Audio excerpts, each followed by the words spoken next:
সম্মানিত দর্শক শ্রোতা, আদাব এবং নমস্কার জানিয়ে শুরু করছি আজকের ইংলিশ শেখার আয়োজন। শুরুতেই অন্তরের অন্তঃস্থল থেকে কৃতজ্ঞতা জানাচ্ছি সেই সকল দর্শক শ্রোতাগণকে যিনারা আমার চ্যানেলটিকে সাবস্ক্রাইব করেছেন এবং ভিডিওতে লাইক, কমেন্ট এবং শেয়ার করে বিভিন্নভাবে আমাকে সহযোগিতা করছেন, এবং যারা আমার এই ভিডিওটি দেখছেন তাদের প্রতি থাকলো আমার আন্তরিক অভিনন্দন এবং ইংরেজি শেখার আহ্বান। ডিয়ার ইংলিশ লার্নার্স, আমরা মূলত রুলস মুখস্থ করে ইংরেজি শেখার চেষ্টা করি। যদিও সেটা আমরা করে থাকি, কিন্তু আমরা ভিন্ন উপায়ে ইংরেজি খুব সহজ উপায়ে শিখতে পারি। আর ইংরেজি শেখার জন্য আজকে আমি একটি গুরুত্বপূর্ণ টপিক নিয়ে এসেছি, যা আমাদের শেখা অত্যন্ত জরুরি। ডিয়ার ইংলিশ লার্নার্স, একটি পরিবারের যেমন মায়ের ভূমিকা অপরিসীম, মা ছাড়া একটি পরিবার বা সংসার হয় না, তদ্রূপ প্রতিটি সেন্টেন্সেই একটি করে ভার্ব থাকে, ভার্ব ছাড়া কোনো সেন্টেন্স হয় না। তাই ভার্বের ব্যবহার জানা আমাদের অত্যাবশ্যক, এবং এক্ষেত্রে আমরা ভার্বের ব্যবহারে প্রায় ভুল করে থাকি। আজকে একটি অতি সহজ টেকনিক নিয়ে এসেছি, যা আমরা রপ্ত করতে পারলে ভুল হওয়ার কোনো আশঙ্কা থাকবে না। ডিয়ার ইংলিশ লার্নার্স, লক্ষ্য করি আমরা মূলত ভার্বের কয়েকটি ফর্ম ব্যবহার করে থাকি। যেমন ভার্বের বেস ফর্ম ব্যবহার করে থাকি, ভার্বের শেষে এস বা ইএস ফর্ম ব্যবহার করে থাকি, ভার্বের পাস্ট ফর্ম ব্যবহার করে থাকি, পাস্ট পার্টিসিপল ফর্ম ব্যবহার করে থাকি, ভার্বের শেষে আইএনজি যুক্ত করে থাকি, এবং সিঙ্গুলার বা প্লুরাল ফর্ম ব্যবহার করে থাকি। আমরা যদি ভার্বের এই ফর্মগুলো ভালো মতো জেনে থাকি, তাহলে ভার্ব আর কোথাও ভুল হওয়ার কোনো সম্ভাবনা নেই। এর মধ্যে আমরা ভার্বের এস বা ইএস ফর্ম আলোচনা করেছি, পাস্ট ফর্ম আলোচনা করেছি, আইএনজি ফর্ম আলোচনা করেছি। সেই ভিডিওগুলি যদি না দেখে থাকেন, তাহলে এই ভিডিওর ডেসক্রিপশন বক্সে তা দেওয়া আছে, দয়া করে দেখে নেবেন। ভিডিওটি একটি দীর্ঘ ভিডিও হতে চলেছে, তবে প্রথম থেকে শেষ পর্যন্ত ভিডিওটি দেখলে আশা করি এখান থেকে অনেক লাভবান হওয়া যাবে। মূলত প্রথমত একটি নিয়ম দেওয়া রয়েছে, আরও এরকম বেশ কয়েকটি নিয়ম আছে। আমরা পর্যায়ক্রমে সব নিয়মগুলি আলোচনা করে নেব। তাহলে আজকের আলোচ্য বিষয় ভার্বের বেস ফর্ম, অর্থাৎ সমগ্র ইংলিশ গ্রামার চর্চে আমরা জেনে নেব কোন কোন জায়গায় ভার্বের বেস ফর্মটি ব্যবহৃত হয়, অর্থাৎ শুধুমাত্র প্রেজেন্ট ফর্মটি ব্যবহার করে থাকি। আমরা রাইট ফর্ম ভার্বের একের পর এক নিয়ম মুখস্থ করে যাচ্ছি, কিন্তু যখন এগুলো আমরা অ্যাপ্লাই করব, কোনো বাস্তব পরীক্ষায় অংশগ্রহণ করতে যাব, তখন কিন্তু সেই নিয়মগুলো আর মনে থাকে না। তাই নিয়ম নয়, আমরা গুছিয়ে পড়ি, তাহলে সহজে ইংলিশকে আমরা রপ্ত করতে পারবো। ভার্বের বেস ফর্ম, এখানে লক্ষ্য করি হি লেট মি গোয়িং, এই সেন্টেন্সটিতে কিন্তু ভার্বের ভুল করা আছে, আমাদের সঠিক করতে হবে। ভার্বের বেস ফর্ম মূলত আমরা ফাইনাইট ভার্ব এবং নন ফাইনাইট ভার্ব উভয় ক্ষেত্রেই ব্যবহার করে থাকি। এই সেন্টেন্সটিতে আমরা কিন্তু ভার্বের বেস ফর্মটি নন ফাইনাইট ভার্বে আলোচনা করব। দ্যাট ইজ, একটা সিম্পল সেন্টেন্সে যখন দুই বা ততোধিক ভার্ব থাকবে, তখন সাবজেক্টের পরে যে ভার্বটি বসবে সেটিকে আমরা ফাইনাইট ভার্ব বলবো। এই ফাইনাইট ভার্বটির নাম্বার পার্সন টেন্স অনুযায়ী পরিবর্তিত হয় এবং সাবজেক্টের ঠিক পরে বসে। ইহা ছাড়া আরও যে অন্যান্য ভার্ব রয়েছে সেগুলিকে আমরা নন ফাইনাইট ভার্ব বলে থাকি, এবং এই নন ফাইনাইট ভার্বগুলির মধ্যে ইনফিনিটিভ, জিরান্ড, পার্টিসিপল বিভিন্ন হতে পারে। এক্ষেত্রে আমরা জানি ফাইনাইট ভার্বটি ছাড়া নন ফাইনাইট ভার্বটির শেষে হয় আইএনজি করব, নতুবা টু করব, অথবা ভার্বের শেষে ইডি, ইএন, এনটি, ইটি যুক্ত করে থাকবো। কিন্তু আজকে আমরা শিখব কোনোটাই হবে না, শুধু ভার্বের প্রেজেন্ট ফর্ম অথবা বেস ফর্ম ব্যবহার করে থাকবো। সেই নিয়ম মোতাবেক আমরা যদি দেখি যে একটি সিম্পল সেন্টেন্সে দুইটি ভার্ব থাকলে দ্বিতীয় ভার্বের শেষে আইএনজি হয়। আমরা এখানে হি সাবজেক্ট, লেড হচ্ছে ফাইনাইট ভার্ব, মূল ভার্ব, আরেকটি ভার্ব রয়েছে গোয়িং। এই ক্ষেত্রে বাক্যটি সঠিক হওয়ার কথা, কিন্তু এই বাক্যটি সঠিক নয়। যদিও এখানে আইনযুক্ত করা রয়েছে, এটাকে আমরা ভুল বলে গণ্য করব, কারণ আমরা জানি লেট এমন একটি ভার্ব যাকে আমরা বেয়ার ইনফিনিটিভ বলি, অর্থাৎ খালি ইনফিনিটিভ। ইনফিনিটিভ বলতে ভার্বের প্রেজেন্ট ফর্মে পড়বে টু, কিন্তু লেট ভার্বটি যখন ব্যবহৃত হবে তারপরে আর টু ব্যবহার করা যাবে না, শুধুমাত্র ভার্বের বেস ফর্মটি ব্যবহার হবে। এবং আরও এখানে লক্ষণীয় বিষয় হলো, অন্যান্য ক্ষেত্রে আমরা অ্যাক্টিভ বা প্যাসিভের ক্ষেত্রে নিয়মটি উল্টো হয়, কিন্তু লেট এমন একটি ভার্ব যা অ্যাক্টিভ অথবা প্যাসিভ উভয় ক্ষেত্রেই বেয়ার ইনফিনিটিভ ভার্ব গ্রহণ করে। তাহলে হি লেট মি, এখানে আমরা ভার্বের বেস ফর্ম শুধু গো ব্যবহার করব, আইএনজিও নয়, টু গো নয়। হি লেট মি গোয়িং বলতে পারবো না, he let me to go বলতে পারবো না, আমরা বলবো শুধু হি লেট মি গো, সে আমাকে যাইতে দিল। এখানে লেট ফাইনাইট, গোটা নন ফাইনাইট। এই দিক দিয়ে লক্ষ্য করলে আমরা জানি এখানে টু গো হওয়ার কথা, কিন্তু আমরা টু গো করবো না, কারণ লেট হচ্ছে একটি bare infinitive.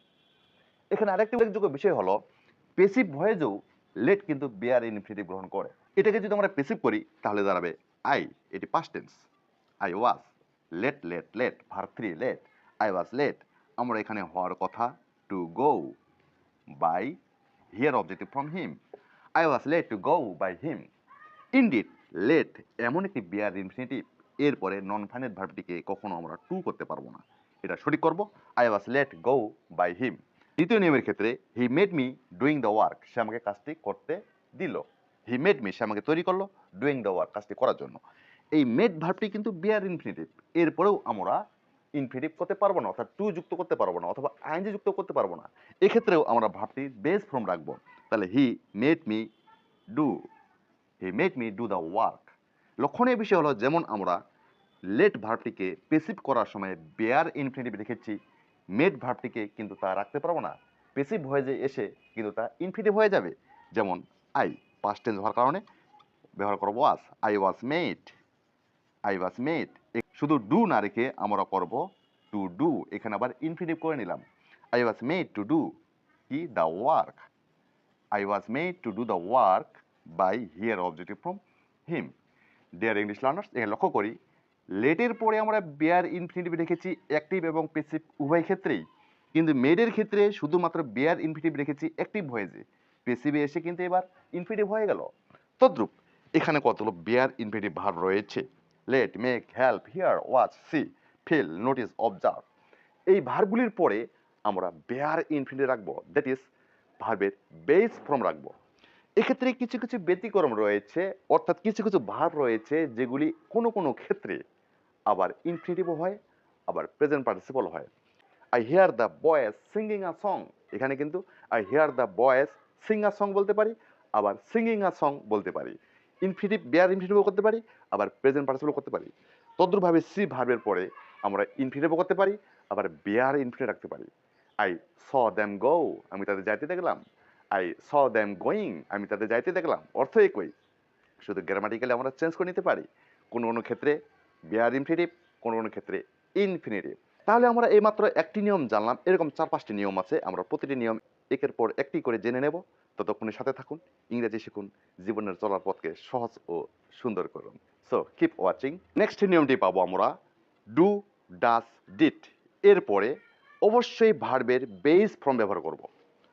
Do, does, did এরপরে ভার্বের বেস ফর্ম। এখানে সেন্টেন্সটি লক্ষ্য করি, he didn't broke the plate, সে প্লেটটি ভাঙে নাই। যদিও এটি পাস্ট টেন্সে ইঙ্গিত করছে, আমরা পাস্ট ইনডিফিনিট টেন্সে ভার্বটিকে পাস্ট টেন্স করে থাকি, সে মোতাবেক এখানে ব্রোক করা আছে, এটাকে আমরা টিক দেব।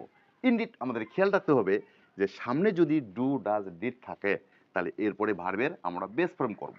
এখানে ডিড থাকার কারণে ভার্বটিকে এখন ব্রোক থেকে ব্রেকে নিয়ে আসবো, প্রেজেন্টে নিয়ে আসবো, অর্থাৎ বেস ফর্মে ব্যবহার করব। He didn't break the plate, সে প্লেটটি ভাঙে নাই। Next rule can not but অথবা কুড নট বাট যদি আমরা ব্যবহার করে থাকি তাহলে এর পরে ভার্বটিকে অবশ্যই বেস ফর্মে রাখবো। তবে লক্ষণীয় বিষয় হলো, এখানে যদি ক্যান নট বাট না লিখে আমরা ক্যান নট হেল্প করি, অর্থাৎ বাটের স্থলে হেল্প করি, তাহলে কিন্তু আবার আইএনজি করতে হবে। যেমন I could not but help him, তাকে সাহায্য না করে আমি পারলাম না। আমরা এটি পাস্ট টেন্স মনে করে ভার্বটিকে হেল্প করে যে পাস্ট টেন্সে রেখেছি, সেটা আমাদের মনে হবে ঠিক আছে, কিন্তু না, যখনই আমরা কুড নট বাট ব্যবহার করব তখনই ভার্বের এখানে বেস ফর্ম ব্যবহার করব, হেল্প। আবার এখানে যদি আমরা কুড নট হেল্প ব্যবহার করি তাহলে কিন্তু এখানে আবার আইএনজি করব। যদি বলি আই কুড নট হেল্প, আমি পারলাম না helping him, I could not help helping হিম, আমি তাকে সাহায্য না করে পারলাম না। এখানে কিন্তু ডবল হেল্প এবং হেল্পিং ব্যবহার করা হয়েছে, সেটা যাই হোক না কেন আমাদের গ্রামাটিক্যালি ঠিক রয়েছে। অর্থাৎ কুড নট বাট বা ক্যান নট বাট এরপরে ভার্বের বেস ফর্ম করব। এই সেন্টেন্সে যেমন রয়েছে he talked as if he knew all, সে এমনভাবে কথা বলতো যেন সে সব জানতো। এই সেন্টেন্সে ভার্বটিকে আমরা পাস্ট টেন্স দেখার কারণে এই ভার্বটিকেও আমরা পাস্ট টেন্স করব, বা পাস্ট টেন্স দেখলে এটিকে টিক দেব। ইনডিড সেন্টেন্সটি কিন্তু ভুল, কারণ আমাদের নিয়ম বলে প্রেজেন্ট প্লাস অ্যাসিভ বা as though plus past, that is as if বা অ্যাজ দো এর পরের অংশ যদি পাস্ট হয় তাহলে প্রথম অংশ প্রেজেন্ট করব। অর্থাৎ বলতে পারি প্রথম অংশ প্রেজেন্ট হলে পরের অংশ পাস্ট করব। এখানে যেহেতু অ্যাজ ইফ এর পরের অংশ পাস্ট রয়েছে, তাহলে এর প্রথম অংশ আমরা কি করব, প্রেজেন্ট, অর্থাৎ এটিকে আমরা বেস ফর্মে রাখবো। তাহলে এখানে বেস ফর্মে রাখলে টক এর বেস ফর্ম টকড এর বেস ফর্ম টক, সাবজেক্টটি থার্ড পারসন হওয়ার কারণে এখানে আমরা এস যোগ করলাম। হি টকস, সে এমনভাবে কথা বলে অ্যাজ ইফ যেন হি নিউ অল, সে সব কিছুই জানে। এরপরে আমরা ভার্বের বেস ফর্ম পাবো প্রথম কন্ডিশনালে, ফার্স্ট কন্ডিশনালে পেয়ে যাব অর্থাৎ ইউ উইল লার্ন ইংলিশ, তুমি ইংরেজি শিখবে। ইফ ইউ, যদি তুমি, উইল প্র্যাকটিস, চর্চা করো, ডেইলি, প্রতিদিন। যদি তুমি প্রতিদিন ইংরেজি চর্চা করো তাহলে তুমি ইংরেজি শিখবে। এখানে আমরা কমন সেন্সে যদি দেখি, এই প্রথম ক্লজটি রয়েছে ফিউচার টেন্সে, এটিও ফিউচার টেন্স বলে আমরা এটাকে সঠিক মনে করি। ইনডিড সূত্রটি বলে if plus present plus future, অর্থাৎ ইফ যুক্ত বাক্যটি যদি প্রেজেন্ট হয় ওপরটিকে আমরা ফিউচার করব। এটি উল্টিয়ে দিলে আসবে ফিউচার টেন্স যদি প্রথমে বসে, মাঝখানে ইফ বসবে এবং তারপরের দিকে অবশ্যই আমরা প্রেজেন্ট বা বেস ফর্মে করব। তাহলে এখানে you will learn English, if you, এখানে আমরা বেস ফর্ম করলে উইলকে বাদ দেব এবং ভার্বের বেস ফর্ম রাখবো practice, if you practice daily. এরপরে আমরা মডাল অক্সিলারি অর্থাৎ can, could, may, might, shall, should, will, would, must, need, dare, have to, has to, had to, use to, suppose to ইত্যাদি যখন থাকবে এরপরে ভার্বটিকে অবশ্যই আমরা বেস ফর্মে রাখবো। এই যে modal auxiliary can, could, may, might, shall, should, will, would, এগুলোকে সব মডাল অক্সিলারি বলবে, এগুলো মনে রাখতে হবে। অর্থাৎ এদের পরে যে ভার্বটি বসবে তা কিন্তু বেস ফর্মে ব্যবহার করব। ইট মাইট রেইন টুডে, আজ বৃষ্টি হতে পারে, বৃষ্টি হওয়ার প্রবল সম্ভাবনা রয়েছে। এখানে মাইট, মে এর পাস্ট টেন্স আমরা মাইট জানি, যদিও মে এর পাস্ট টেন্স আমরা মাইট জানি, এখানে মাইট থাকার কারণে ভার্বটিকে আমরা পাস্ট টেন্স রেইন করেছি, কিন্তু মাইট এর পরে ভার্বের বেস ফর্ম ব্যবহার করব, অর্থাৎ রেইনটাকে আমরা রেইন করব। এখানে এস যুক্ত হবে না, যেহেতু এখানে আমাদের মাইট মডাল অক্সিলারি রয়েছে। বরং ভালো এমন এক্সপ্রেশন দিয়ে বাংলায় আমরা অহরহ সেন্টেন্সের ব্যবহার করে থাকি। তোমার বরং চলে যাওয়াই ভালো, তোমার বরং চুপ থাকাই ভালো, আমাদের বরং ইংরেজি শেখা ভালো। এক্ষেত্রে আমরা ব্যবহার করে থাকি had better, had rather, would better, would rather. Had better, had rather, would better, would rather এর বাংলা অর্থ আমরা বরং ভালো হিসেবে জানি। লক্ষণীয় বিষয় হলো এদের পরে কিন্তু আমরা ভার্বের বেস ফর্ম ব্যবহার করব। যেমন you had better learned English, তোমার বরং ইংরেজি শেখা ভালো। আমরা প্রথমত লক্ষ্য করে থাকি এখানে হ্যাড রয়েছে, আমরা জানি হ্যাভ হ্যাজ হ্যাড পারফেক্ট টেন্সের অক্সিলিয়ারি ভার্ব, এবং হ্যাড থাকলে এরপরে V3 করি আমরা, অর্থাৎ ভার্বের পাস্ট পার্টিসিপল ফর্ম করি। সেদিক দিয়ে সেন্টেন্সটি ঠিক থাকার কথা। You had better learned English. Indeed had বেটারের পরে আমরা ভার্বের বেস ফর্ম ব্যবহার করে থাকি, তাহলে লার্নড এর বেস ফর্ম ব্যবহার করব learn. You had better learn English, তোমার বরং ইংরেজি শেখা ভালো। আমরা ভার্বের বেস ফর্ম ব্যবহার করে থাকি আবার ফিউচার টেন্সে, ফিউচার ইনডিফিনিট টেন্সে, অর্থাৎ ভবিষ্যতে কোনো কাজ সাধারণভাবে সংগঠিত হবে এমন ভাব প্রকাশ করার ক্ষেত্রে আমরা কিন্তু ফিউচার ইনডিফিনিট টেন্স ব্যবহার করে থাকি। এবং ফিউচার ইনডিফিনিট টেন্সের অক্সিলারি ভার্ব শ্যাল অথবা উইল, দ্যাট ইজ শ্যাল উইলের পরে আমরা ভার্বের বেস ফর্ম করব। যেমন I will learn English any how, যে কোনো উপায়ে আমি ইংরেজি শিখবো, এটি ফিউচার ইন্ডিকেট করছে। এমনকি এখানে উইল রয়েছে, এক্ষেত্রে ফিউচার ইনডিফিনিট টেন্স এবং উইল থাকার কারণে ভার্বটিকে আমরা বেস ফর্ম করব, লার্ন এর বেস ফর্ম ব্যবহার করব learn. This is last one. আমরা ভার্বের বেস ফর্ম ব্যবহার করে থাকি আরেকটি জায়গায়, সেটি হলো প্রেজেন্ট ইনডেফিনিট টেন্স। এই সাধারণ বর্তমান কালকে চিনব কেমন করে? যখন বর্তমানে কোনো কাজ সাধারণভাবে সংগঠিত হবে, চিরন্তন সত্য বোঝাবে বা অভ্যাসগত কাজ বোঝাবে, সেদিক দিয়ে আমরা এটাকে প্রেজেন্ট ইনডেফিনিট টেন্সে নিয়ে নেব। অথবা বাক্যের মধ্যে daily, normally, usually, always, everyday, sometimes, often, regularly, occasionally এগুলো যদি থাকে সেক্ষেত্রেও আমরা প্রেজেন্ট ইনডেফিনিট টেন্স ধরে নেব। আর এই প্রেজেন্ট ইনডেফিনিট টেন্স থাকা মানেই ভার্বের বেস ফর্ম। যেমন এখানে I shall make videos everyday, আমি প্রতিদিন ভিডিও তৈরি করি। প্রতিদিন ভিডিও তৈরি করবে সেটা না বলে আমরা বলবো প্রতিদিন ভিডিও তৈরি করি, কারণ এখানে এভরিডে রয়েছে। এভরিডে থাকার কারণে এটিকে প্রেজেন্ট ইনডেফিনিট করব, অর্থাৎ সাবজেক্টের পরে ভার্বের বেস ফর্ম ব্যবহার করব। কিন্তু এখানে শ্যাল মেক আছে, তাই ভার্বের বেস ফর্ম করতে গেলে এখানে মেক ব্যবহার করবে, যেহেতু সাবজেক্টিভ ফার্স্ট পারসন, কাজে ভার্বের শেষে এস বা ইএস যোগ করার দরকার নেই। So my dear English learners, thank you very much for watching my video. Please like, comment, share and subscribe my channel. By.